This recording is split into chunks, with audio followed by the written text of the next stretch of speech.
বাগেরহাট জেলার বিভিন্ন সরকারি খাল দখলমুক্ত করে জনগণের জন্য উন্মুক্ত করার দাবিতে ৩ দিনব্যাপী অবস্থান কর্মসূচি পালন করছে বিভিন্ন সামাজিক সংগঠন। সেখানকার খবর জানাতে আমাদের সাথে যুক্ত হচ্ছেন শেখ আবু তালেব। আবু তালেব, এই যে কর্মসূচি পালন করছে এ নিয়ে প্রশাসনের কর্মকর্তারা কি বলছেন এবং তাদের দাবিগুলো কি কি জানাবেন?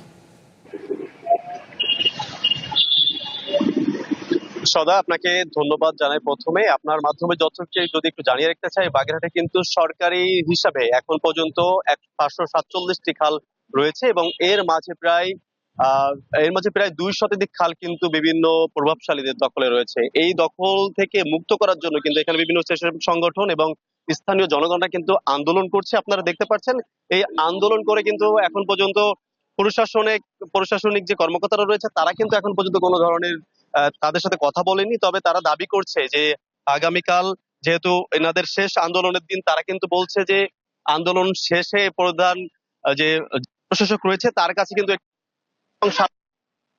বরাবরই দিবে। আমাদের সাথে আমরা একটু কথা বলতে, যে যারা আন্দোলনে রয়েছে তাদের মাঝে কিন্তু এদের সাথে কিন্তু বিভিন্ন দলের নেতাকর্মীরা রয়েছে। আমরা একটু কথা বলতে চাই এনসিপির সমন্বয়কের সাথে। একটু, আপনি যে আন্দোলনে আসছেন সেক্ষেত্রে হচ্ছে যে এদের সাথে কেমন সমন্বয় করছেন এই আন্দোলনটা একটু জানাবেন।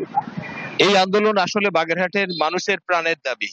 দীর্ঘদিন প্রবাহমান খালগুলো দখল করে এক শ্রেণীর মাছ চাষি ঘের করে আসছে।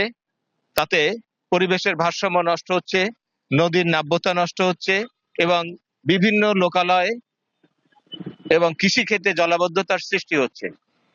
এই সমস্যা দীর্ঘদিন ধরে ভুগছে বাগেরহাটবাসী, এবং বাগেরহাটবাসী দাবি ছিল যাতে এই সরকারি খালগুলো অবমুক্ত হয়। আমরা এক্ষেত্রে এই আন্দোলনের সাথে শরিক হয়েছি এবং একাত্মতা ঘোষণা করছি, কারণ সবার দাবি, এই দাবিকে কারো না কারো এই দাবি নিয়ে রাস্তায় দাঁড়াতে হবে। যারা এখানে আমরা যে ধন্যবাদ আপনাকে। আমরা কিন্তু একটু জানতে চাই যে আপনি যেহেতু জামাত ইসলামের পক্ষ থেকে এসেছেন, জামাত ইসলামের আমাদের এখানে 2 আসনের এমপি মহোদয় তিনি কিন্তু প্রতিশ্রুতি দিয়েছিল যে তিনি ক্ষমতায় আসতে পারলে সকল সরকারি খাল কিন্তু অবমুক্ত করে দেবেন।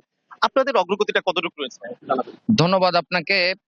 আজকে যেটি দেখা যাচ্ছে সেটা হলো বাগেরহাট একটি উপকূলীয় জেলা। এই জেলার খালগুলো মানুষের দখলে থাকার কারণে একটু বৃষ্টি হলেই প্লাবিত হয়ে যায়, শহর প্লাবিত হয়।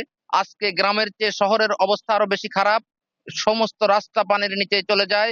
আজকে বাগেরহাটবাসীর প্রাণের দাবি হলো খালগুলো দখলমুক্ত করে পানির স্বাভাবিক সরবরাহ যেন ঠিক রাখা যায়, তাহলে মানুষের ফসলি জমি বাঁচবে, শহর বাঁচবে, মানুষ বসবাস উপযুক্ত নগরী পাবে। আমরা আমাদের জায়গা থেকে সর্বোচ্চ চেষ্টা চালাচ্ছি। আপনাকে আপনাকে ধন্যবাদ। আমি যদি বিভিন্ন নেতাকর্মীদের সাথে কথা বলছিলাম, তাদেরও কিন্তু একটি দাবি রয়েছে যে যে সকল সরকারি খাল দখল করে রয়েছেন এই সকল খাল যেন দখল মুক্ত করা হোক। মুক্ত করা হলে কৃষি পাবে এবং বাংলাদেশের মানচিত্র থেকে কিন্তু যে সকল খাল হারিয়ে গেছে সে সকল খাল আবারও প্রাণ ফিরে পাবে। এই ছিল বাগেরহাটের অবস্থান কর্মসূচি নিয়ে আমার কাছে শেষ সংবাদ। আবু তালেব, আপনাকে ধন্যবাদ।